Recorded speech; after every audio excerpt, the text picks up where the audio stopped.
Gangapur road. नमस्कार, मी Punjab duck. आज आहे 12 मे 2026। मी जात आहे वैजापूर या ठिकाणी बायोसीड्स कंपनीने शेतकऱ्यासाठी एक शेतकरी चर्चासत्र आयोजित केलेलं आहे।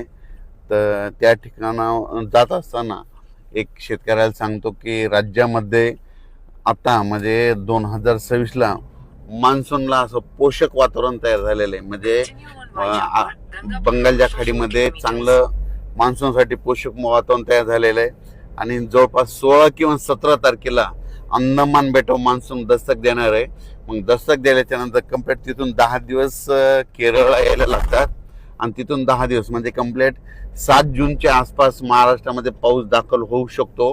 म्हणून शेतकऱ्यांनी आजच्यानं जवळपास 32 दिवस राहिले तर तुम्ही शेतीची कामे करून घ्या, कारण की पाऊस 32 दिवसावाला आहे। आणि सध्या देखील आता म्हणजे आता ह्या 13 मे पासून राज्यामध्ये ठिकठिकाणी म्हणजे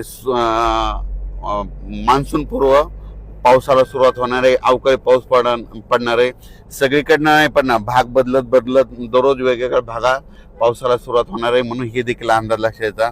आणि राज्यातल्या परत एक संपूर्ण शेतकऱ्याला सांगू इच्छितो की 16 तारखेच्या नंतर राज्यातला उन्हाचा पारा देखील कमी होणार आहे।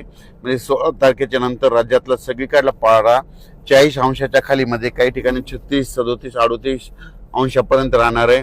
म्हणजे जे 42, 43 आता जे तापमान आहे ते आणखीन 15, 16 तारखेपर्यंत 43, 44 पर्यंत राहील। पण 16 तारखेच्या नंतर राज्यातला पारा देखील कमी होणार आहे। म्हणून हे अंदाज लक्षात यायचा।